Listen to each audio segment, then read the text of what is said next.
Hello my dear students, मैं आशीष आपका online educator जीटेक poly के प्लेटफॉर्म पे आपका मैं स्वागत करता हूं। जैसे कि आपको पता है कि सीएनसी मशीन एंड ऑटोमेशन की कितनी सारी सीरीज़ कई हो चुकी हैं, जिसमें कई सारे लेक्चर्स अपलोड हो चुके हैं। आई होप आप लोग उसमें अच्छा समझ रहे हो। ठीक है, डाउट्स आप लोग पूछिए, जितना ज़्यादा से ज़्यादा वीडियो को शेयर कर सकते हो, चैनल को सब्सक्राइब कीजिए, ठीक है, कमेंट्स कीजिए ताकि आप लोगों के डाउट्स में सारे क्लियर कर सकूँ। ठीक है, तो नेक्स्ट लेक्चर, पिछले लेक्चर में हम लोगों ने किसके बारे में डिटेल में पढ़ा था? एनकोडर डिकोडर को हमने लास्ट नहीं किया था, वो शुरुआत हुआ था। लास्ट हम लोगों ने पोटेंशियोमीटर को किया था। पोटेंशियोमीटर एक ऐसी डिवाइस है जो एक वायर के दो टर्मिनल्स को अगर हम वोल्ट मीटर या गैल्वेनोमीटर से कनेक्ट करते हैं, तो हम जब उसमें एसी सप्लाई को फ्लो कराते हैं और एक ऐसी फेरोमैग्नेटिक रॉड को जब उस वायर के ऊपर स्लाइड कराते हैं, तो हम लोगों को वायर में फ्लो होने वाला करंट और उस स्लाइडिंग मोशन की वजह से जो वोल्टेज डिफरेंस क्रिएट होता है वो हमको देखने को मिलता है। उसके कहाँ का मेजर एप्लीकेशन थे?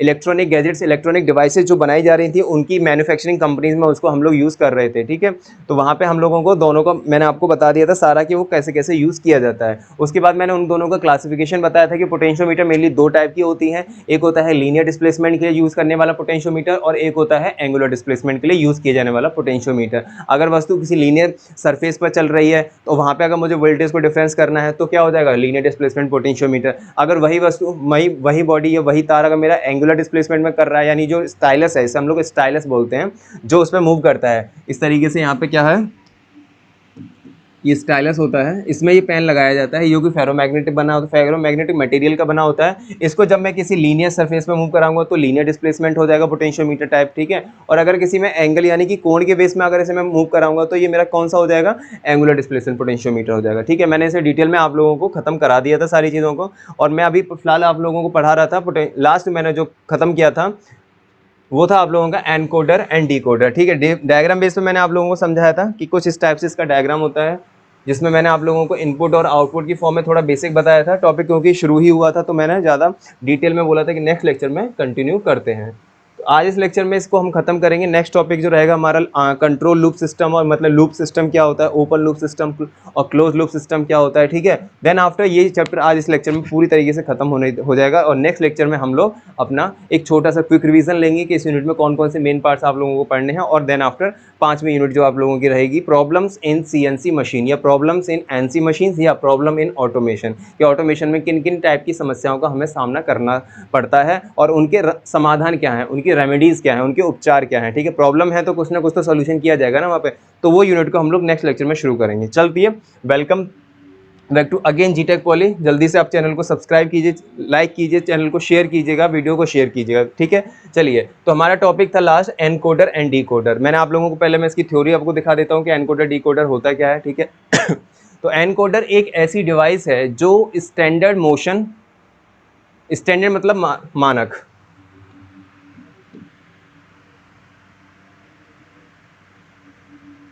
स्टैंडर्ड का मतलब है यहाँ पे मानक। पेन थोड़ा लाइट है।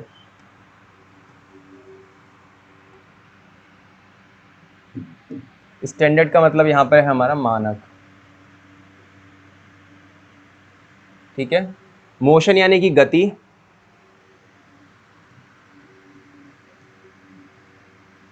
सिक्योरिटी मतलब आप समझते हो, सिक्योरिटी सेफ्टी के मतलब किसी चीज़ को अगर सिक्योर किया जाएगा उसकी रक्षा की पर्पज़ से, सिक्योरिटी सेफ्टी या सिक्योरिटी पर्पज़ के लिए सूचना को एक फॉर्म या कोड से दूसरे में चेंज करता है। एनकोडर डिकोडर एक ऐसी डिवाइस है, एक ऐसे इलेक्ट्रॉनिक गैजेट्स हैं जो एनर्जी की एक फॉर्म को दूसरे फॉर्म में बदलते हैं। मतलब क्या है इसका कि एक कुछ स्टैंडर्ड हमारे हैं। ठीक है, ये स्टैंडर्ड हमारा मेंटेन रहना चाहिए। कुछ मोशंस हैं कि ये मोशन हमारा मेंटेन रहना चाहिए, कि वो लीनियर मोशन है या एंगुलर मोशन है, वो मेंटेन रहना चाहिए। ठीक है, जिसके मतलब जिस पर्पज़ के लिए वो डिवाइस बनाई गई है कि उससे हमें क्या आउटपुट मिलना चाहिए, उसका स्टैंडर्ड मेंटेन रहना चाहिए। ठीक है, सिक्योरिटी सेफ्टी या सिक्योरिटी पर्पज़ के लिए, कि हम लोगों की सुरक्षात्मक प्रणाली के पर्पज़ के लिए यूज़ किए जाने वाली इंफॉर्मेशन का एक फॉर्म जो होता है, जिसे हम लोग इनकोड कर रहे हैं, जो प्रोग्रामिंग बना रहे हैं, जो एल्गोरिथम यूज़ कर रहे हैं। ठीक है, जो सूचना हम लोग बना रहे हैं उसकी एक फॉर्म को दूसरे में चेंज करता है। मतलब उस एन कोड को हम लोग डी कोड करते हैं। ठीक है, उसके लिए हम लोग किस डिवाइस का यूज़ करते हैं? एनकोडर या फिर डिकोडर डिवाइस का यूज़ करते हैं।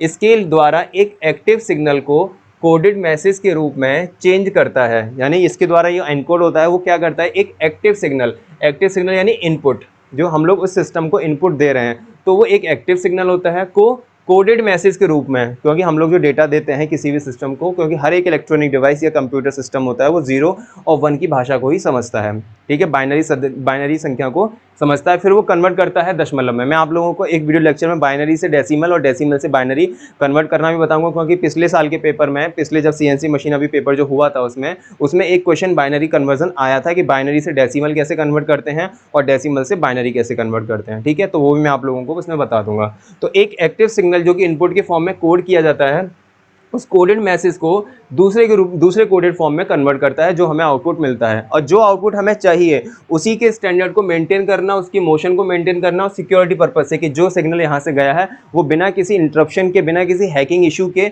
वो हमको आउटपुट तक पहुँच जाए या रिसीवर तक पहुँच जाए, उसकी सिक्योरिटी सेफ्टी या पर्पज़ के लिए हम लोग एक डिवाइस को यूज़ करते हैं जिसका नाम है एनकोडर एंड डीकोडर।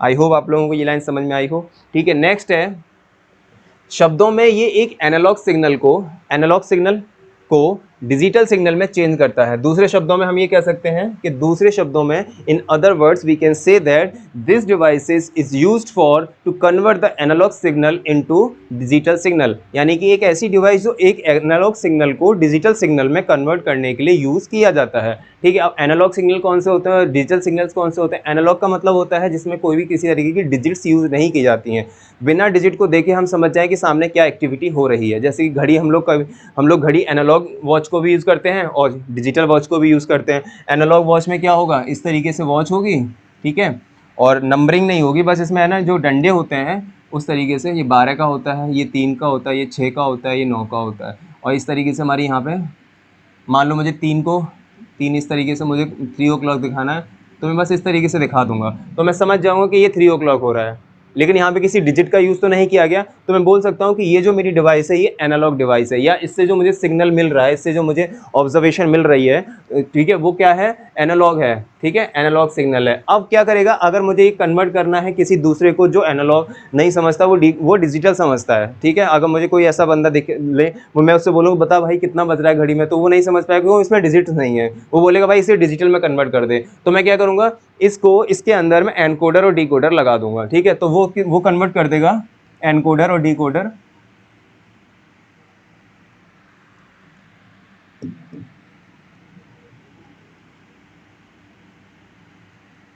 इस तरीके से, वो इस तरीके से हमारा कन्वर्ट कर देगा, ठीक है। तो एनालॉग सिग्नल को डिजिटल सिग्नल में कन्वर्ट करने के लिए जिस डिवाइस का यूज़ किया जाता है वो एनकोडर और डिकोडर होता है, मतलब इनपुट में एनालॉग सिग्नल जाएगा और आउटपुट में हमें डिजिटल सिग्नल मिलेगा, ठीक है। एनकोडर से आने वाले सिग्नल, यानी नेक्स्ट लाइन है यहाँ से, एनकोडर से आने वाले सिग्नल या डेटा को केवल वही रीड कर सकता है जिसके पास डिकोडर हो। कहने का मतलब ये है, आप एनकोडर हो गए, आप सेंडर हो गए, आप ट्रांसमीटर हो गए, मैं डिकोडर हो गया अगर मेरे पास वो डिकोड करने वाली डिवाइस है। अगर मेरे पास फ़ोन, जैसे मान लो आपने मेरे को कॉल किया, आप मेरे से बात करना चाहते हो, मेरे पास जब फ़ोन ही नहीं होगा या आपके पास मेरा कॉन्टैक्ट नंबर ही नहीं होगा तो आप मेरे से बात कैसे कर पाओगे? तो उसके लिए आपके पास पहले कॉन्टैक्ट नंबर होना चाहिए। इनपुट फॉर्म में आप अपने मोबाइल में उस इनपुट फॉर्म में क्या करोगे, कॉन्टैक्ट नंबर को फीड करोगे, ठीक है। इनपुट हो गया, वो क्या था, एनालॉग सिग्नल के फॉर्म में हो जाता है। आपको दिखता है कि वो डिजिट चल रही है, लेकिन वो सिस्टम जो आपका समझ रहा है वो एनालॉग समझ रहा है, वो आपको डिजिटली शो करा रहा है, ठीक है। 0 1 को हम लोग शो करते हैं, लेकिन सामने हम लोग दिखाते हैं कि हमारे पास कई सारी डिजिट शो होती हैं, कंप्यूटर सिर्फ 0 1 समझता है उसी तरीके से, ठीक है। तो आपने क्या किया, मैसेज को आपने मोबाइल में मेरा नंबर फीड किया, ठीक है, कॉल किया। अब जब वो सिग्नल्स के फॉर्म में जो रेडियो वेव्स आएंगी मेरे मोबाइल तक, तब मेरे पास वो कॉल रिंग करेगी, या मेरा फ़ोन है वो रिंग करेगा, तब मैं उसको उठाऊंगा और आप मेरे से बात कर पाओगे, ठीक है। तो मेरे पास अगर वो सिग्नल नहीं आएंगे या मेरे पास वो मोबाइल नहीं होगा, वो डिकोड नहीं कर पाएगा, मैं फिर नाम पढ़ूंगा आपका कि आपने किसको कॉल, मतलब आपने किसको कॉल किया, फिर मैं आपका नाम पढ़ूंगा तब बात हो पाएगी। तो ये फंक्शनिंग होती है, ठीक है। तो उसी तरीके से एनकोडर से आने वाले सिग्नल, यानी आपने जो कॉल किया उससे जो आने वाले सिग्नल मेरा मोबाइल जो कैच करेगा, डेटा को केवल वही रीड कर सकता है जिसके पास डिकोडर हो। मेरे पास डिकोडर, मेरे पास मेरा मोबाइल है, ठीक है, वो डिकोड करेगा और नाम आपका शो करेगा कि आपने नंबर डायल किया है, लेकिन मुझे शो क्या हो रहा है, आपका नाम सेव हो रहा है, क्योंकि उस नंबर को मैंने आपके नाम से सेव किया हुआ है, क्योंकि मुझे पता है कि जब इस नंबर को आप डायल करोगे तो मेरे मोबाइल में वो आपका नाम शो करेगा। तो मेरे पास क्या है, डिकोडर है। आपने तो नंबर डायल किया, आपने एनकोड कर दिया, अब उस नंबर को मैंने डिकोड किया आपके नाम से, तो मुझे आपका नाम शो हो गया और आपसे मेरी बात हो गई, ठीक है। तो उसी तरीके से डिकोडर हो वही उसको रीड कर पाएगा। अब अगर दूसरे के नंबर में, मान लो दूसरे के कॉन्टैक्ट में, बिल्कुल बेसिक एग्जाम्पल, आपका नंबर मेरे मोबाइल में सेव है, मैंने सेव किया हुआ है, तो आपने नंबर डायल किया, मुझे नाम शो हुआ। अगर आपका नंबर किसी आप वही कॉल आप दूसरे नंबर पे कॉल करो, किसी दूसरे पर्सन को कॉल करो जिसमें आपका वो नंबर सेव नहीं है, तो वो बंदा नाम रीड नहीं कर पाएगा। क्यों? क्योंकि उसके पास डिकोड करने के लिए डिवाइस नहीं है। डिवाइस करने के लिए उसे नंबर पहले सेव करना पड़ेगा। सेव करेगा तब वो डिकोड हो पाएगा, तब वो नाम वहाँ पे आएगा। सेम इसी तरीके से यहाँ पे फंक्शन होता है। आई होप आप लोगों को ये बिल्कुल बेसिक लैंग्वेज समझ में आई हो कि एनकोड और डिकोड क्या होता है। ठीक है, मैंने डिकोड किया हुआ है क्योंकि आपके नंबर को मैंने नाम से सेव किया हुआ है, तो मुझे आपका नाम दिखेगा कि इस बंदे की कॉल आ गई। लेकिन दूसरे बंदे के पास आपका डिकोड हुआ हुआ मैसेज नहीं है, सिर्फ नंबर आपने डायरेक्टली कॉल किया है उसे, वो नेम करके सेव करेगा, डिकोड करेगा, तब समझ में आएगा कि ये किसकी कॉल आ रही है। ठीक है, तो आने वाले सिग्नल को वही रीड कर सकता है जिसके पास डिकोडर हो, क्योंकि डिकोडर को सेंडर से आने वाला डेटा का एल्गोरिदम या लैंग्वेज पता होता है। मतलब मुझे पता है कि ये नंबर से अगर कॉल आती है तो मुझे इस नाम से इसको सेव करना है तो उसे नाम से मैं सेव कर लूँगा, और जो कॉल आएगी उसे मैं उठा लूँगा कि हाँ भाई अननोन नंबर नहीं है, जान पहचान वाले का कॉल है, तो उसे उठा लो। अननोन को हम उठाते भी नहीं है। ठीक है, तो वही वाली चीज़ है। डिकोडर यह एक ऐसी डिवाइस है, हम लोगों ने एनकोडर को समझ लिया, अब डिकोडर पे आ जाइए। डिकोडर क्या है? डिकोडर यह एक ऐसी डिवाइस है जो डिजिटल सिग्नल को एनालॉग सिग्नल में कन्वर्ट करता है। मतलब अब क्या होगा, ये एनकोडर होता है, यहाँ से सिग्नल जाता है, ठीक है, और ये क्या होता है, डिकोडर होता है। अब क्या करेगा डिकोडर, इस सिग्नल को यानी डिकोड करेगा इसके लिए, यानी डिजिटल सिग्नल को कन्वर्ट करेगा एनालॉग सिग्नल में। लेकिन जो सेंडर ने भेजा था उसे तो पता है ना, यानी एक पर्सन वो है जिसने सिर्फ देख के बता दिया कि 3 बज रहे हैं, और एक पर्सन वो है जिसने ये वाली डिजिट्स देख के बताया 3 बज रहे हैं। तो जिसको पता था कि ये 3 बज रहे हैं, अब वापस वो डिजिट की फॉर्म में जाएगा, एनालॉग फॉर्म में, तो उसे तो मालूम है कि 3 बज रहे हैं, तो वो समझ जाएगा। ठीक है, उसे डिजिट की नीड नहीं है, वो डायरेक्टली समझ जाएगा कि यहाँ पे मतलब इसकी नीड नहीं है, मैं डायरेक्टली फॉर्म को देख के समझ जाऊंगा कि ये मेरा कितने बज रहे हैं। ठीक है, तो डिकोडर क्या, ये एक ऐसी डिवाइस है जो डिजिटल सिग्नल को एनालॉग सिग्नल में कन्वर्ट करता है। ठीक है, जिससे सेंडर से आने वाले डेटा को रिसीवर रीड कर सके। जो सेंडर से जो डेटा आ रहा है रिसीवर उसे रीड करेगा, और इस रीड करने के प्रोसेस को ही डिकोड करना कहते हैं।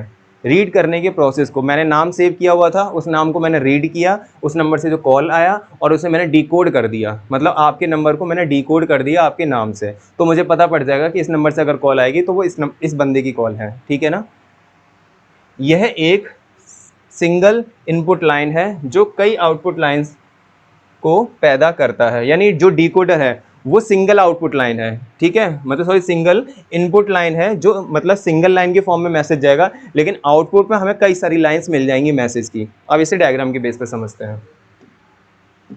देखिए यहाँ पे हमारा ये एनकोडर था, ये हमारा क्या है, डिकोडर है। तो एनकोडर में नंबर ऑफ मैसेजेस कितने हैं, 1 2 3 4 5 6 7, इस तरीके से यहाँ पे डॉटेड करके लिखा हुआ है 10 2 टू द पावर n, ये कितना भी हो सकता है। तो यहाँ पे जो आपका सिंबल यूज हुआ है 2 टू द पावर n में है,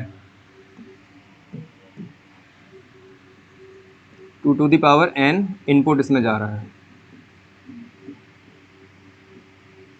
ठीक है, तो हम जब हम कोई भी मैसेज सेंडर से रिसीवर की तरफ भेजते हैं, तो सेंडर के पास मैसेज जो होता है वो बल्क में होता है, बहुत सारा मैसेज हमको वहाँ तक सेंड करना होता है। एक दो वर्ड या एक दो फाइल नहीं होती, कई सारी फाइल्स के फॉर्म में, बिट के फॉर्म में आपको पता है डेटा जाता है। मैं आपको बहुत पहले लेक्चर्स में बता चुका हूँ कि जो मैसेज कन्वर्सन होता है, कम्युनिकेशन होता है, वो बिट की फॉर्म में होता है, क्योंकि बिट सूचना की सबसे छोटी इकाई है। ठीक है तो इनपुट में 2 टू दी पावर n, अब ये n कितना भी हो सकता है, 8 9 10 11 12 हज़ार, कई सारा हो सकता है। तो एनकोडर क्या करेगा, अब इतने बड़े मैसेज को तो हम डायरेक्टली नहीं भेज सकते। ठीक है, तो इसको क्या करेगा, वो एनकोडर छोटे उसे मिनिएचर साइज में, नहीं छोटे साइज में कन्वर्ट कर देगा। तो जितनी पावर थी सिर्फ n पावर को ये आउटपुट में हमको प्रोवाइड कराएगा। ठीक है, एक होता है ना नंबर को याद करना मुश्किल होता है, एक होता है नाम को याद करना मुश्किल नहीं होता। तो अब मेरे पास नंबर अगर सेव नहीं होता आपका, तो मैं आपका नाम नहीं पढ़ पाता। तो मैंने क्या किया, आपके नंबर को डायरेक्टली सेव ना करके मैंने आपको उस नंबर से आपका नाम सेव कर लिया, तो मुझे वो नाम याद रहेगा। तो हमें आउटपुट में क्या मिल गया, n आउटपुट मिल गया। ठीक है, अब डिकोड क्या करेगा, डिकोडर, अब जो हम लोगों के पास आउटपुट आया है, ये इसने जो मिनिएचर साइज में कर दिया, अब ये इसके लिए इनपुट हो जाएगा। ठीक है, डिकोडर के लिए क्या हो जाएगा, इनपुट हो जाएगा, और ये इसको उन्हीं सेम नंबर्स में जो हमारे लिए इनपुट था यहाँ पे इनकोडर में, वही हमें आउटपुट में यहाँ पे दिख जाएगा। ठीक है, तो ये होता है एनकोडर डिकोडर। अब देखिए डिकोडर में नंबर ऑफ लाइंस कितनी है, कम है, यानी सिंगल लाइन फॉर्म में बोल सकते हो आप। लेकिन यहाँ पे कितनी हो रही है, मल्टीपल लाइन्स, यानी एक से ज़्यादा। तो यही डेफिनेशन यहाँ लिखी हुई थी। इसे रीड करने के लिए प्रोसेस को ही डिकोड करना कहते हैं। यह एक सिंगल इनपुट लाइन है, यानी कि यहाँ से हमारा जो इनपुट आ रहा था, जो ये आउटपुट था, ये इनपुट यहाँ हो जाएगा, ठीक है, ये यहाँ इनपुट हो जाएगा, तो ये सिंगल लाइन फॉर्म में आता है। लेकिन जब आउटपुट में हमें मिलता है तो ये वाला जो है मल्टीपल लाइन्स आ जाती हैं। तो यही डेफिनेशन इस थ्योरी में इसमें लिखी हुई थी। यह एक सिंगल लाइन इनपुट लाइन है जो कई आउटपुट लाइन्स को पैदा कर सकता है, ठीक है, डिफरेंट टाइप के आउटपुट लाइन्स को या मल्टीपल लाइन्स को क्रिएट कर सकता है। तो ये एनकोडिंग एंड डिकोडिंग वाला ऑप्शन था आप लोगों का। आई होप आप लोगों को एनकोडर एंड डिकोडर बिल्कुल बेसिक से मैंने वॉच, मोबाइल नंबर, मैसेज, इस तरीके से मैंने करके आपको समझाया है। तो एनकोडर डिकोडर आप लोगों को समझ में आ गया होगा, ठीक है। बीच में जो हैकर्स बैठे होते हैं वो क्या करते हैं, एनकोडर और डिकोडर के बीच में जो हैकर्स होते हैं वो डेटा चोरी जो करते हैं। जो सेंडर से डेटा जाता है वो रिसीवर पे पहुंचने से पहले ही क्या होता है, कहते हैं भाई हम लोगों ने तो डेटा भेज दिया लेकिन हमारे पास आया नहीं, वो आगे चला कहाँ गया। वो हैकर जो बीच में जनाब बैठे हुए हैं, यहाँ पर जो हैकर बैठे हुए हैं, वो डेटा इनके पास आ जाता है। डेटा इनके पास आएगा कब, वो आएगा तब जब डिकोडर इसके पास होगा। यानी ये इसकी लैंग्वेज को जो हम लोगों ने यहाँ पे प्रोग्राम,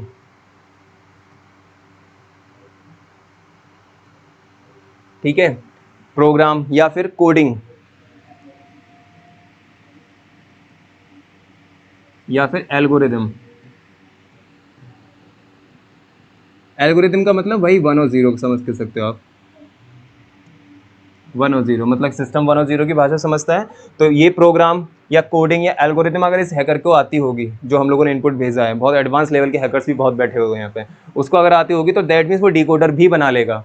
वो डिकोडर डिवाइस बनाने में से ज़्यादा देर टाइम नहीं लगेगा। वो डिकोडर बनाएगा, तुरंत यहाँ से आने वाले मैसेज को कैच करेगा और समझ जाएगा कि ये इनपुट मैसेज यहाँ से आया था, और वो हैक कर लेगा सिस्टम को, ठीक है। उसके बाद डिकोडर के पास कुछ नहीं है, वो ठन ठन गोपाल वहीं बैठे रहेंगे, वो वेट करते रहेंगे कब मैसेज आएगा, कब मैसेज आएगा। मैसेज आएगा ही नहीं क्योंकि सारा मैसेज तो उसने ले लिया हैकर ने, ठीक है। तो इस तरीके से होता है, लेकिन ये इतना आसान नहीं होता है। डिकोड करना, प्रोग्रामिंग वगैरह करना, एल्गोरिथम समझना इतना आसान नहीं होता है। इसके लिए बहुत ज़्यादा कुछ हैकर्स, कुछ कोर्स बहुत ज़्यादा बेनिफिशियल भी होते हैं जो हमारे देश की रक्षा के लिए यूज़ किए जाते हैं, ताकि हमारे डेटा, हमारे कंट्री का जो डेटा है वो बाहर लीक ना हो सके, ठीक है। तो इसके लिए कुछ कोर्सेज भी हैं, अच्छे कोर्सेज हैं जो हमें बेनिफिशियल है, हमारी कंट्री के लिए बेनिफिशियल है, ठीक है। आई होप आप लोगों को ये एनकोडर एंड डिकोडर समझ में आ गया हो, ठीक है।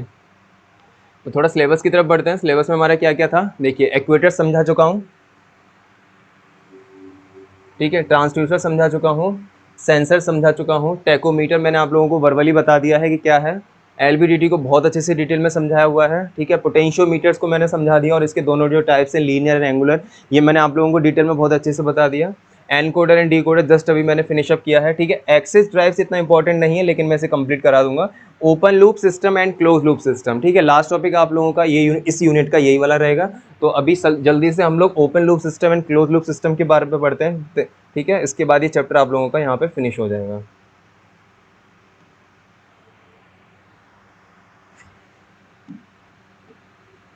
लेकिन ओपन लूप सिस्टम और क्लोज लूप सिस्टम को पढ़ने से पहले मैं आपको थोड़ा बेसिक बता देता हूँ।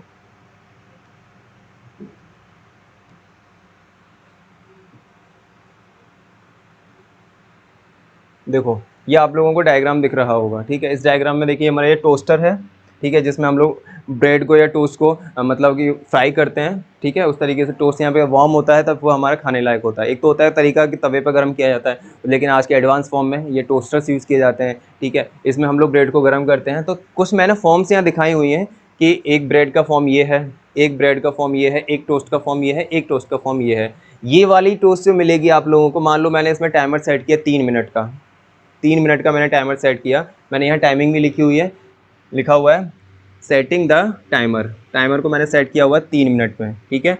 फिर मैंने 5 मिनट में, फिर 10 मिनट में, फिर 15 मिनट में। जब मैंने इसमें टाइमर सेट किया 3 मिनट का, तो मेरे को इस टाइप की फॉर्म मिलेगी ब्रेड की। मतलब ये अभी पूरी तरीके से टोस्ट नहीं हुई है, पूरी तरह से इसने मतलब खाने लायक अभी नहीं है, कच्ची है, मतलब राइप है, ठीक है। फिर मैंने क्या किया, इसे 5 मिनट के लिए मैंने सेट किया। टाइमर जो था मैंने 2 मिनट बढ़ा दिया। तो मैंने इसकी जो न्यू फॉर्म मिली मेरे को, पहले ये मिली 3 मिनट पे, फिर मेरे को 5 मिनट पे ये मिली। ये मुझे कितने पे मिली थी, 3 मिनट पे। फिर मैंने टाइमिंग बढ़ाई 5 मिनट की। तो 5 मिनट में थोड़ा आप कलर देख सकते हो, थोड़ा ब्राउन कलर हुआ है, ठीक है। लेकिन अभी भी ये पूरी तरीके से टोस्ट नहीं हुआ है, ठीक है। उसके बाद हम लोगों ने 10 मिनट किया।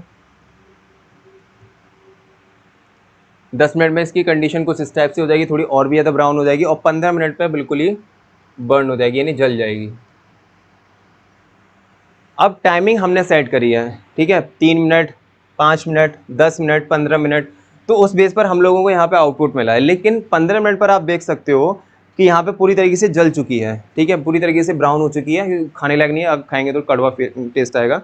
तो यहाँ पे क्या है, 15 मिनट में जो पूरी तरीके से जली है, लेकिन इसने हमें नहीं बताया कि तो ये जल रही है या ये ख़राब है, इसने हमें सेंसेशन कुछ नहीं दिया। क्यों? क्योंकि इसके अंदर किसी भी टाइप का कोई फीडबैक डिवाइस नहीं था, कोई भी किसी भी टाइप का फीडबैक डिवाइस नहीं था। अगर इसमें फीडबैक डिवाइस लगा होता या इसमें सेंसर्स लगे होते तो वो हमको सेंस करके या फीडबैक डिवाइस के थ्रू हमें बता देता कि 15 मिनट पे आपका जो मतलब कलर है इस टाइप से हो जाएगा और ये बहुत ज़्यादा गर्म हो जाएगी, बहुत ज़्यादा जल जाएगी, बेकार हो जाएगी, ठीक है। तो इसमें किसी भी टाइप का कोई फीडबैक डिवाइस नहीं है।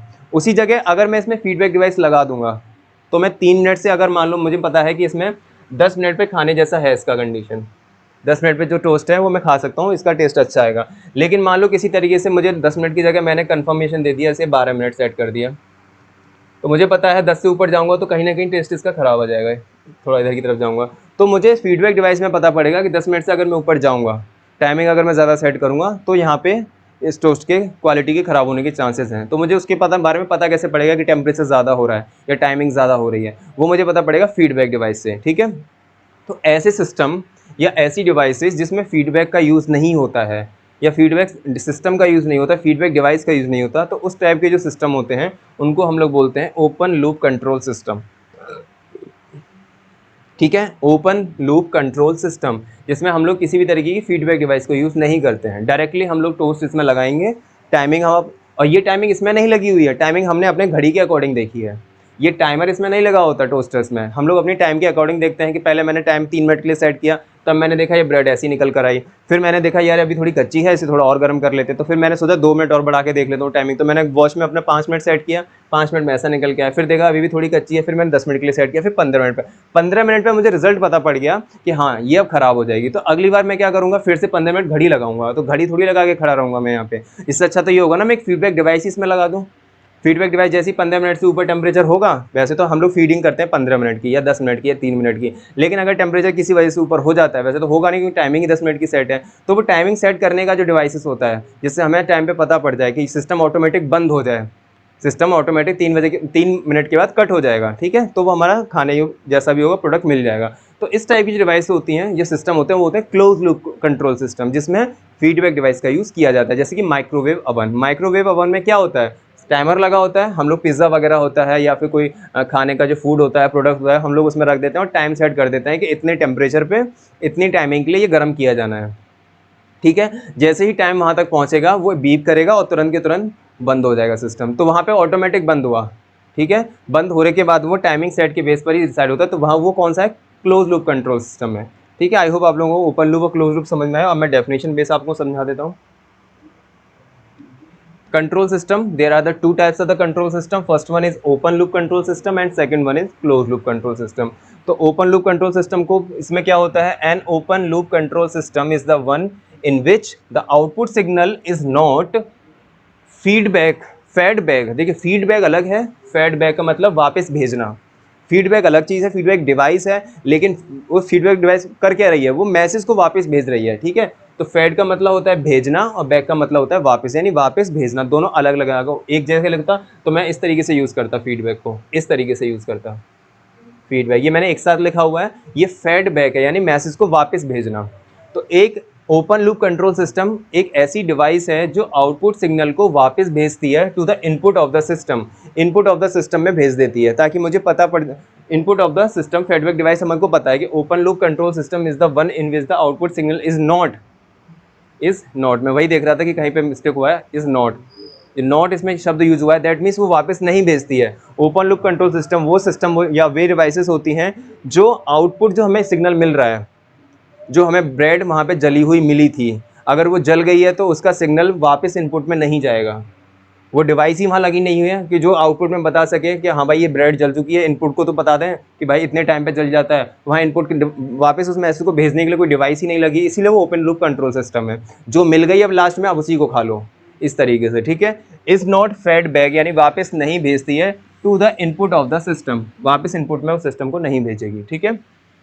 Therefore इसलिए an open loop control system, इसीलिए an open loop control system is also referred, यानी कि इस नाम से भी जाना जाता है, किस नाम से? Non feedback control system. इसीलिए इसको नॉन फीडबैक कंट्रोल सिस्टम के नाम से भी जाना जाता है। इन केस ऑफ, यदि कि कोई केस ऐसा बन जाता है, in case of open loop control system the output has no control on the control action of the system. मतलब क्या है? उस सिस्टम का आउटपुट हमें जो मिल रहा है उस पर कोई भी कंट्रोल नहीं होता है। अगर ब्रेड जल गई तो जल गई, उसको सिस्टम से कोई मतलब नहीं है, तुमने उतनी देर तक उसे उसमें रखा क्यों? ठीक है ना? इस तरीके से आप समझ सकते हो। अगर ब्रेड जली है तो आपने टाइमिंग ज़्यादा दे रखी है, मतलब वॉच के अकॉर्डिंग टाइमिंग ज़्यादा दी है। टोस्टर मैंने आप लोगों को बताया तो वहाँ टाइमिंग तो होती नहीं है। आपने ब्रेड रखा, जैसे ही वो गर्म होगी तुरंत ऊपर आ जाती है, ऐसे होता है। लेकिन कभी कभी क्या होता है, हम लोग उसे दोबारा से कर देते हैं उसमें, तो वो जल जाती है। तो वहाँ टाइमिंग ऐसा कोई सेट नहीं है, वो किसी भी टाइम तक रहेगी अंदर। तो हम लोग को देखेंगे तो उसे बटन दबाना पड़ता है, तो वो टोस्टर ऊपर आता है, सेम उसी तरीके से। ठीक है, लेकिन आजकल एडवांस हो गए हैं, उसमें किसी किसी में टाइमर भी सेट किया गया है। टाइमर सेट किया जाता है तो वो कंट्रोल लूप सिस्टम कौन सा हो जाएगा? क्लोज लूप हो जाएगा। क्यों? क्योंकि उसमें हम लोग फीडबैक डिवाइस को यूज़ कर लेते हैं। तो हिंदी में देख लेते हैं एक बार। एक ओपन लूप कंट्रोल सिस्टम वह है जिसमें आउटपुट सिग्नल को सिस्टम के इनपुट पर वापस फीड नहीं किया जाता है। इसीलिए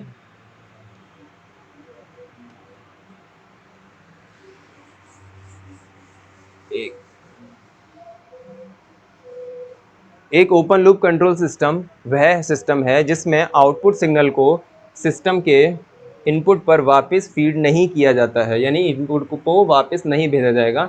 इसीलिए एक ओपन लूप कंट्रोल सिस्टम को नॉन फीडबैक कंट्रोल सिस्टम के नाम से भी जाना जाता है। ठीक है, ओपन लूप कंट्रोल सिस्टम के मामले में, in the case of open loop control system, output का सिस्टम कंट्रोल एक्शन पर कोई नियंत्रण नहीं होता। मतलब there is no any type of controlling on the output to the open loop control system, यानी ओपन लूप कंट्रोल सिस्टम में output पे कोई भी कंट्रोल नहीं होता। जैसा आउटपुट मिलना है वैसा मिलना ही है। अब तुम्हें भुगतना पड़ेगा, चाहे वो चीज़ खराब हो चाहे अच्छी हो। ठीक है, दूसरा एग्जाम्पल तौर पर, जैसे हम लोग चाय वगैरह बनाते हैं तो फ्राई पैन रख देते हैं गैस में, उसमें पानी डाल दिया, चाय पत्ती डाल दिया, अदरक डाल दिया, दूध डाल दिया। ठीक है, और गैस हम लोगों ने ऑन की हुई है। क्लियर? अब गैस जब तक जलती रहेगी, हम लोगों ने ध्यान नहीं दिया, तो गैस क्या होगी? जलती रहेगी और चाय बन के उबल के बाहर आ जाएगी।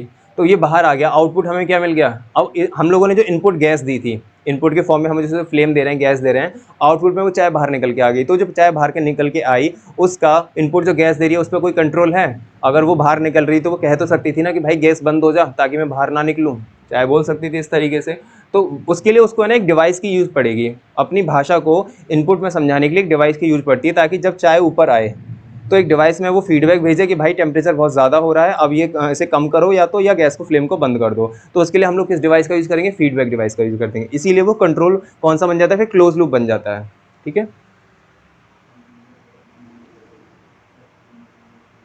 ये तो डेफिनेशन ओपन की हो गई थी। अब समझ लीजिए close loop control system.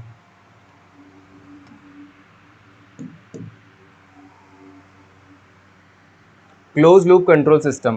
A closed loop control system is a mechanical or electronic device that automatically regulates a system to maintain a desired state or set point without human interaction. Human interaction, that means अगर कोई human या कोई मनुष्य उस device पे ध्यान नहीं दे रहा है, वही सीन, चाय वाला सीन, मैंने चाय पे ध्यान नहीं दिया और चाय निकल गई। अगर मैंने वहाँ कोई ऐसा सिस्टम या कोई ऐसा डिवाइस लगाया होता है कि चाय जैसी निकले, सिस्टम फीडबैक दे दे इनपुट को, तो ऑटोमेटिकली क्या हो जाए? गैस बंद हो जाए और हमारी चाय स्टेबल हो जाए। ठीक है, तो वहाँ पे क्लोज लूप कंट्रोल सिस्टम में बिना किसी ह्यूमन इंटरेक्शन के, बिना ह्यूमन की देख रेख के, बिना किसी ह्यूमन के पॉइंट ऑफ व्यू से वो सिस्टम ऑटोमेटिकली रेगुलेट हो जाता है। क्यों? क्योंकि जो हमें आउटपुट मिल रहा है, ठीक है, जो भी हमें आउटपुट मिल रहा है वो कहाँ हो जाएगा? इनपुट को भेज दिया जाता है। अगर वो आउटपुट बहुत ज़्यादा क्वांटिटी का, बहुत ज़्यादा टेम्परेचर प्रेशर का हो जाएगा तो इनपुट को भेजा जाएगा। इनपुट से फिर जो एनर्जी हो जाएगी उसकी क्वांटिटी को कम, उसके एम्पलीट्यूड को कम किया जाएगा ताकि आउटपुट हमारा बिगड़े ना। ठीक है, तो इसमें ह्यूमन इंटरेक्शन कुछ भी नहीं होता है। जो ऑटोमेटिकली रेगुलेट करता है, जो ऑटोमेटिकली रेगुलेट करता है सिस्टम को to maintain a desired state. Desired state का मतलब होता है जो हमारा चाह है, जो हमारी मतलब कि स्टेट की रिक्वायरमेंट है, उसको वो ऑटोमेटिकली रेगुलेट करता है क्लोज लूप कंट्रोल सिस्टम में, with the help of close loop control system, with the help of feedback device. It uses a feedback system और सेंसर। देखिए मैंने बोला ना, फीडबैक डिवाइस में फीडबैक सिस्टम और सेंसर्स का यूज होता है। सेंसर चीज़ों को भांप लेते हैं। अगर टेम्परेचर ज़्यादा होता है तो ऑटोमेटिकली क्या होता है, जैसे आप लोगों ने देखा होगा मॉल्स वगैरह में कभी आग लगती है तो वहाँ पे टेम्परेचर को भांपना, सेंस करने का काम सेंसर्स का होता है। फिर वो क्लोज लूप कंट्रोल सिस्टम में जाता है। कंट्रोल सिस्टम क्या करता है, उसको आउटपुट देखता है पहले तो आउटपुट किस टाइप का आ रहा है। अगर आउटपुट बहुत ज़्यादा क्वालिटी मतलब बहुत ज़्यादा टेम्परेचर होता है तो तुरंत सेंसर क्या करेगा, बीप करना शुरू कर देगा। और इनपुट कहाँ जाएगा, फायर अलार्म पे जाएगा, फायर अलार्म बजेगा। फायर अलार्म बजने के बाद वहाँ पे जो नोजल्स लगे होंगे पानी के, इनपुट फिर उसको एक सिग्नल देगा, नोजल्स ओपन हो जाएंगे और जहाँ जहाँ पे आग है वहाँ वहाँ पे पानी स्प्रिंकल से यानी छिड़काव के रूप में जलना शुरू हो जाएगा और उसमें उसके बेस में आग वहाँ से बुझ जाएगी। तो हम लोगों ने इसमें सेंसर्स का यूज़ किया हुआ है। सेंसर ने टेम्परेचर को भांपा, वहाँ की हीट, वहाँ की ऊष्मा को भांपा कि भाई अगर मान लो इस रूम का टेम्परेचर 10 डिग्री सेंटीग्रेड है या 30 डिग्री सेंटीग्रेड है, अगर मैंने यहाँ सेंसर लगा दिया कि अगर 30 से ऊपर ऊपर टेम्परेचर जाएगा तो वो सेंसर क्या हो जाएगा, बीप करना शुरू हो जाएगा और फिर मेरे लिए दिक्कत हो जाएगी, तो मैं यहाँ से निकल कर चला जाऊँगा क्योंकि 30 से ऊपर मैं सहन नहीं कर सकता। उसी तरीके से वहाँ सेंसर्स लगे होते हैं, सारी चीज़ें। हम लोग पढ़ रहे थे क्लोज लूप कंट्रोल सिस्टम के बारे में, ठीक है। तो बेसिकली जो क्लोज लूप कंट्रोल सिस्टम की डेफिनेशन थी वो ये थी कि a close loop control system is a mechanical और electrical device that automatically regulates a system to maintain a desired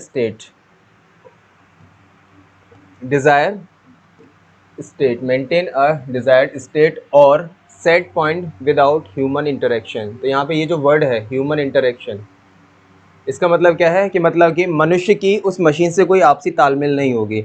इसमें ऑटोमेटिकली कुछ सेंसर्स ऐसे लगे रहते हैं, ठीक है, जो ऑटोमेटिकली सारी चीज़ों को सेंस करेंगे और उसके बाद रिएक्ट करेंगे। जो आउटपुट होगा उसका डायरेक्टली हम लोग फीडबैक भेजेंगे इनपुट सिस्टम में अगर हमारे आउटपुट में कोई खराबी आएगी। लेकिन ओपन लूप कंट्रोल सिस्टम में ऐसा नहीं होता था। डायरेक्टली उसमें क्या होता था, ओपन लूप सिस्टम में जो आउटपुट मिल गया, वो डिज़ायरेबल नहीं होता था, ठीक है। उस बेस के लिए हम लोगों ने क्या किया, क्लोज लूप कंट्रोल सिस्टम को यूज़ किया जहाँ पे हम लोगों को फीडबैक डिवाइसेस यूज़ होती हैं, ठीक है। तो हम लोग लास्ट में जो पढ़ रहे थे वो ये था कि क्लोज लूप कंट्रोल सिस्टम का मैंने एग्जांपल बताया था फायर अलार्म जैसा। फायर अलार्म में क्या रहता है, जो मॉल्स में फायर अलार्म लगे रहते हैं, आग बुझाने के टाइम पे क्या होता है, जैसे कहीं पे टेम्परेचर जैसा सेंस होता है, फील सेंस होती है, हीट को हम लोग सेंस करते हैं, तो वो एकदम से फायर अलार्म क्या होता है, एक्टिव हो जाते हैं। और वहाँ पे पाइपलाइंस में छोटे छोटे क्या होते हैं, हेडर्स में नोजल्स लगे होते हैं, कुछ इस तरीके से नोजल्स लगे होते हैं। इसमें क्या होता है, पानी इस तरीके से गिरना शुरू हो जाता है, ठीक है। तो ये गिरेगा कब, जब हमें आउटपुट में हीट का सेंसेशन मिलेगा, टेम्परेचर का सेंसेशन मिलेगा। अगर टेम्परेचर जैसे जैसे ज़्यादा होगा तो आउटपुट उसको फीडबैक डिवाइसेस के थ्रू इनपुट में भेजेगा कि इस तरीके से टेम्परेचर सिस्टम का या बॉडी का ज़्यादा है, तो वहाँ पे हम लोगों को कूलेंट के तौर पे पानी की या फिर किसी लुब्रिकेंट की ज़रूरत है, तो वो ऑटोमेटिक उसे ऑन कर देगा, ठीक है। उसके बाद क्या आता है, close loop control is a contrasted with open loop control where there is no self regulating mechanism. मतलब ओपन लूप कंट्रोल सिस्टम में इसके कैसे डिफरेंस है close loop control system, where there is no self regulating mechanism. इसमें मतलब कोई self regulating mechanism नहीं है जो चीज़ों को खुद से ऑपरेट कर सके या खुद से रेगुलेट कर सके, ठीक है। And human interaction is typically required, और ह्यूमन जो इंटरेक्शन उसमें हो रहा है वो टिपिकली यानी कि थोड़ा मुश्किल है, क्योंकि हर बार हर पॉइंट पे हर टाइम पे क्या होगा, ह्यूमन उस सिस्टम को ऑपरेट करेगा, इंटरेक्ट करेगा, उसे तालमेल रखेगा ताकि आउटपुट हमारा ख़राब ना हो। लेकिन क्लोज लूप में क्या होता है, ऐसे कोई आपसी तालमेल की ज़रूरत ही नहीं पड़ती। जो चीज़ हमने उसमें सेंस में फीड कर दी वहाँ सेंसेशन होगा। अगर कोई आउटपुट ख़राब आ रहा होगा तो फीडबैक डिवाइस के थ्रू हमें तुरंत इनपुट से आउटपुट में हम लोगों का वहाँ पर मिल जाएगा, ठीक है। तो ये मेन डिफरेंस था क्लोज लूप कंट्रोल सिस्टम में और ओपन लूप कंट्रोल सिस्टम में। अगर इसे मैं डायग्राम के बेस पे बताऊँ तो देखिए, ये आप लोगों का मेन डायग्राम है ओपन लूप कंट्रोल सिस्टम का, जिसमें हमारा यहाँ पे एक टाइमर है। टाइमर हम लोगों ने कोई भी इलेक्ट्रिकल एनर्जी के फॉर्म में इस टाइमर को हम लोग यूज़ कर रहे हैं, ठीक है। मतलब टाइमर जो चल रहा है वो इलेक्ट्रिकल एनर्जी के लिए इलेक्ट्रिकल एनर्जी की हेल्प से चल रहा है। उसके बाद डिज़ायर टाइम जितना हम लोगों ने सेट किया, मान लो 3 मिनट जो मैंने उसमें आप लोगों को बताया था, 3 मिनट या फिर 5 मिनट, उस बेस पर, ठीक है, हम लोगों ने टाइमर वहाँ पे सेट कर दिया। उसके बाद हीटिंग एलिमेंट्स, जो भी हमारा इसमें हीटिंग एलिमेंट है टोस्टर के अंदर, उसको वो हीट करना शुरू कर देगा, ठीक है। उसके बाद क्या हुआ, हीट हमारा, अगर यहाँ पे मैंने क्लॉथ्स यूज़ किया हुआ है, मतलब इसमें मैं वो डिवाइस यूज़ कर रहा हूँ जो कपड़ों को सुखाने के लिए यूज़ करी जाती है, ठीक है। हीटिंग एलिमेंट ऑन हो जाएगा। हीटिंग एलिमेंट के बाद जैसे ही वो क्लॉथ्स के कांटेक्ट में आएगी, वो हीट, देखो हीट यहाँ से फ्लो होना शुरू हो जाएगी, ठीक है। वो क्लॉथ्स के कांटेक्ट में आएगी, प्रोसेसिंग शुरू हो जाएगा, तो हम लोगों को एक्चुअल ड्राइनेस मिल जाएगी। मतलब एक्चुअल ड्राइनेस जो होगी हम लोगों की कपड़ों की, वो मिल जाएगी। अब लेकिन जो कपड़े हैं वो पूरी तरीके से सूखे हैं, पूरी तरीके से ड्राई हैं कि नहीं, इसके बारे में कैसा पता पड़ेगा। कुछ कपड़े सूखे हैं, कुछ कपड़े गीले हैं, इस तरीके का सेंसेशन हमें कैसे पता पड़ेगा।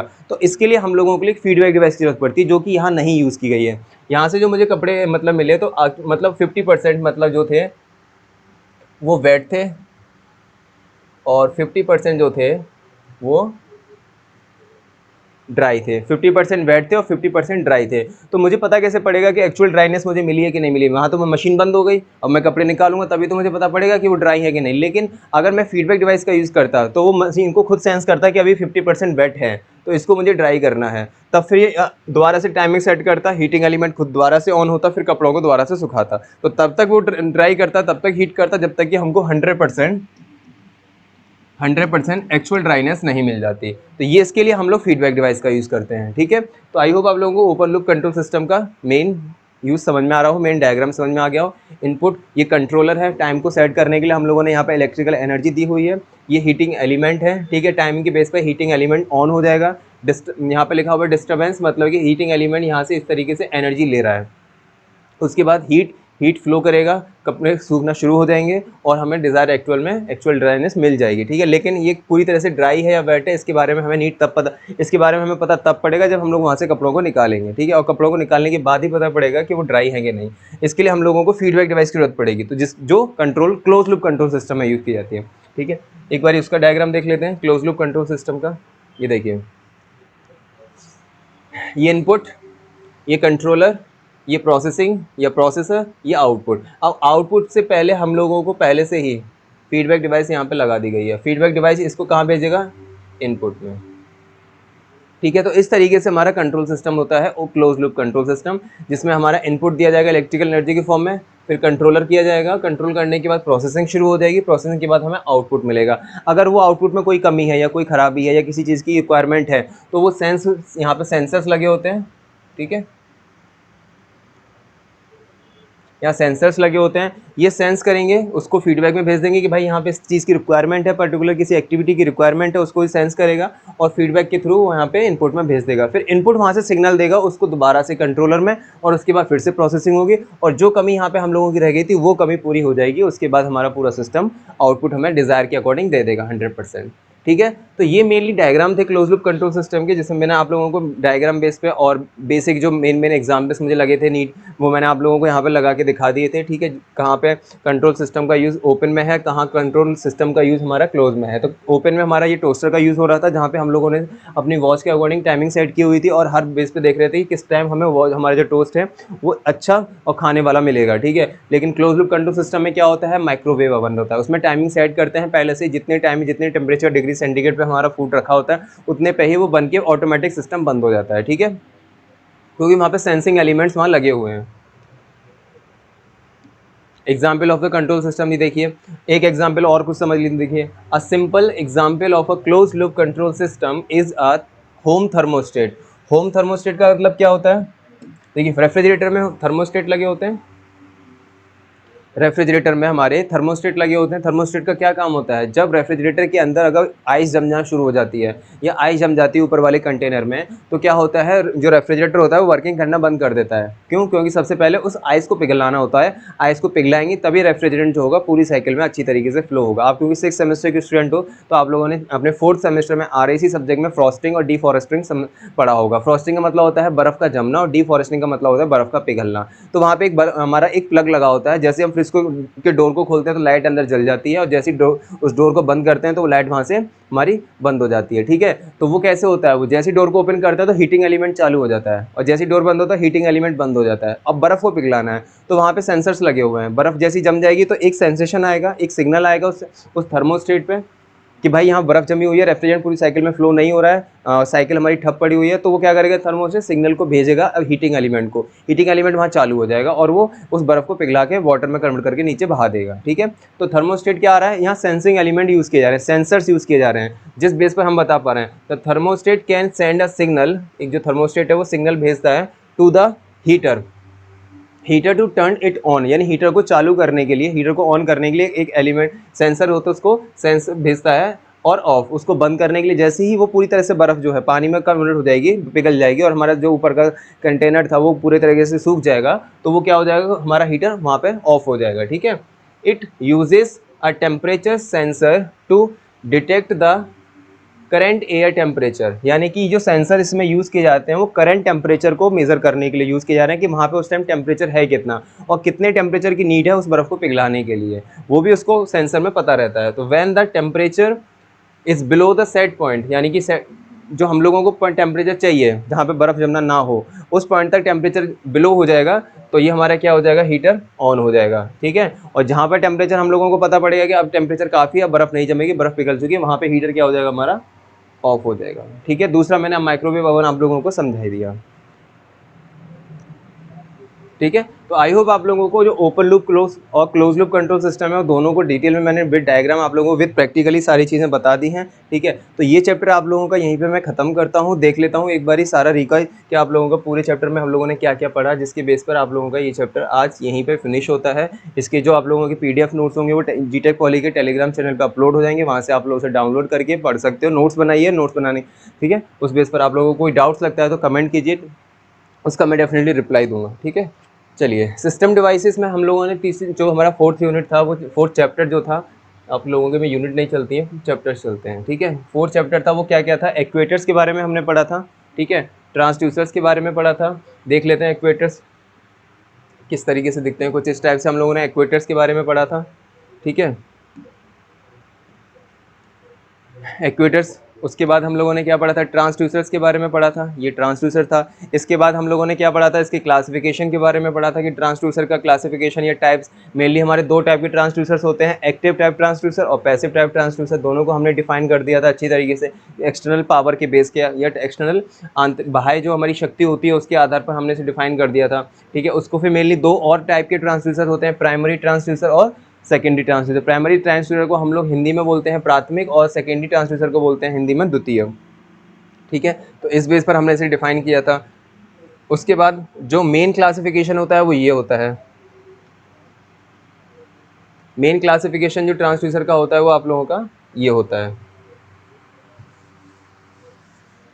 इसमें मेनली जो क्लासिफाइड किया गया था वो किसी आधार पर, किसी बेस पर किया गया था। जैसे कि पहला है रजिस्टिव टाइप ट्रांसड्यूसर। इसमें किस टाइप के ट्रांसड्यूसर आ रहे हैं, thermistor and resistance and thermometer and photo drive cell. आप लोगों को इनको डिटेल में अगर पढ़ना है तो आप लोग कमेंट कीजिएगा, तो मैं सेपरेट वीडियो पर एक ट्रांसड्यूसर के बेस में डिटेल में समझा के मैं बना दूंगा। जैसे मैंने LVDT को, पोटेंशियोमीटर को और स्ट्रेन गेज ट्रांसड्यूसर को मैंने डिटेल में समझाया था पिछले लेक्चर्स में, तो आप लोगों को मैं इनको भी डिटेल में समझा दूंगा। लेकिन एग्जाम ओरिएंटेड अगर देखा जाए तो सिलेबस में मेनली इंपॉर्टेंट कुछ ही दो तीन टाइप के ट्रांसड्यूसर हैं जो एग्जाम में पूछे जाते हैं। ठीक है, सेकंड आता है इंडक्टिव टाइप ट्रांसड्यूसर, जिसमें LVDT सबसे ज़्यादा इंपॉर्टेंट मैंने आपको बताया था।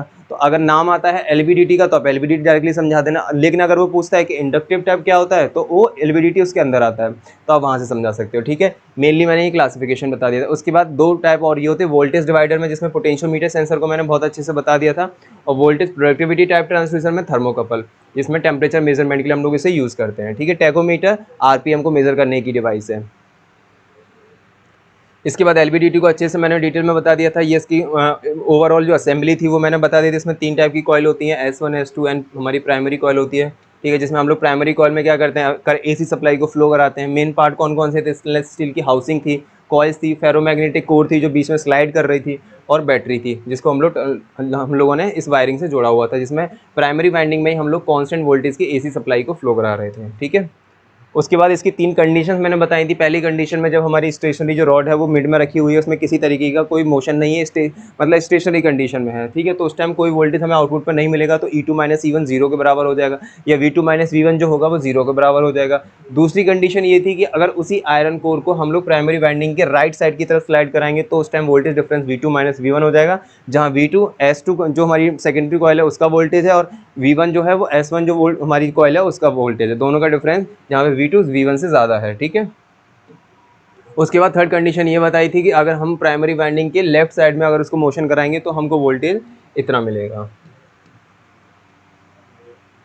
ठीक है, चलिए इसके बाद पोटेंशियोमीटर को डिटेल में बताया था कि एक ऐसी डिवाइस है जो दो तारों को किसी बैटरी टर्मिनल से जोड़ने के बाद उसके बीच का वोल्टेशियल डिफरेंस यानी कि वोल्टेज डिफरेंस को हमें बताती है। उसके बेस पर मैंने पोटेंशियोमीटर को समझा दिया था, जिसमें हमारा एक रियोस्टेट का बहुत बड़ा यूज़ है।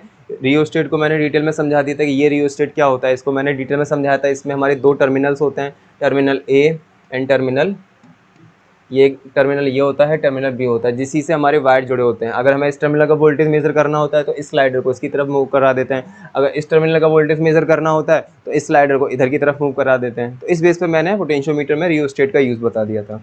ठीक है, और इसकी वर्किंग प्रिंसिपल बता दी थी। पोटेंशियोमीटर एग्जैक्टली होता क्या है वो बताया था, और इसका जो ओवरऑल जो आप पोटेंशियोमीटर का डायग्राम बनाना चाहो तो आप इस डायग्राम को बना सकते हो।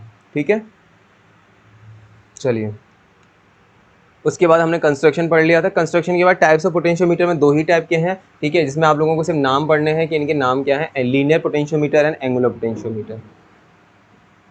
इसके बाद आता है encoder and decoder. Encoder decoder को बहुत डिटेल में, बहुत बेसिक लैंग्वेज में, बहुत डेप्थ में जाके मैंने आपको बताया था कि डिकोडर एनकोडर क्या होता है, कि इनका प्रिंसिपल क्या होता है, इन दोनों को किस बेस पर यूज़ किया जाता है। ठीक है, ये इनके डायग्राम्स हैं, जहाँ पे जो हमारा इनपुट आता है वो 2 टू द पावर n में आता है, बहुत ज़्यादा अमाउंट में इनपुट रहता है, उसे हम लोग उसको मिनिएचर जैसा नहीं छोटे साइज में उसे कन्वर्ट करते हैं इनकोडर की हेल्प से। फिर ये आउटपुट इस डिकोडर के लिए इनपुट हो जाता है, क्योंकि इसके पास वो एल्गोरिदम, वो प्रोग्रामिंग लैंग्वेज अंडरस्टैंडिंग की वो है कि तो वो इसको पावर को समझ सकता है। ठीक है, और इसके लिए जो इनपुट था, जो हमारे को चाहिए था, वो यहाँ आउटपुट में आ जाता है। ठीक है, तो ये एनकोडर डिकोडर को मैंने डिटेल में बताया था। उसके बाद आता है हमारा open loop and control system and close loop control system. ठीक है, मेनली हमारे जो कंट्रोल सिस्टम होते हैं वो कितने टाइप के होते हैं, 2 टाइप के।